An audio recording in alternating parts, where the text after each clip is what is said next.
min jitlob jirċievi. Jien ma nħoss ġurnata bla talb għax inħoss li hija bħal ikel xi ħaġa nieqsa. Però il-fidi u twemmin jiena mhux għajnuni ftit dawn id-direzzjoni. Sentejn ilu Matthew Ismail żar is-santwarju ta' Pinu f'mument inċertezza kbira f'ħajtu wara li ngħata l-aħbar li għandu marda terminali. Kien hawn li ħassejha biex bemilu jagħmel xi ħaġa għal ġid tal-proxmu. Kienu dawn il-momenti li bdew fit-triq lejn il-proġett fil-Ghana biex jgħin tfal u komunitajiet fil-bżonn.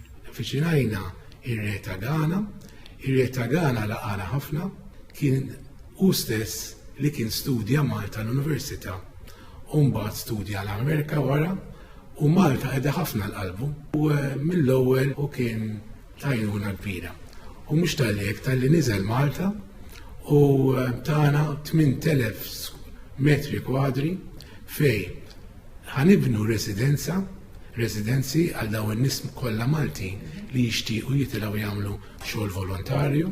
Għal dan il-proġett waqqaf ukoll il-Fondazzjoni Schools for Africa Malta. Nemmen ħafna fil-providenza tal-bambin, nemmen ħafna fil-ġenerożità tal-Maltin, nibqgħu nitolbu biex Alla jtina s-saħħa li nibqgħu nservu. Jiena tani rwol qed inħoss minix xejn speċjali iżjed minn ħaddieħor. Jiena bniedem sempliċi bħal kulħadd, però jiena seren, bniedem I'm at peace at heart kif jgħidu l-Ingliżi u kull unika ħaġa li importanti li nservi. MTVM News Matthew Ismail żied jgħid li dan huwa biss il-bidu sakemm itteħsaħtu u se jkompli jistinka. Ix-xogħol joġobni, però il-mument li jiena dejt naħdem fil-fondazzjoni u għalla voli għaddej minn da kollu, għalla voli għaddej minn Mart, il-bambin qed jħossibi kif jħossib il-kulħadd min jitolqob għalih u min għandu l-fidi, jiena għalhekk inħeġġeġ ħafna nies li jkollhom fidi falla għax waħdek diffiċli. Jekk ikollu min ixaw, żgur min ixaw.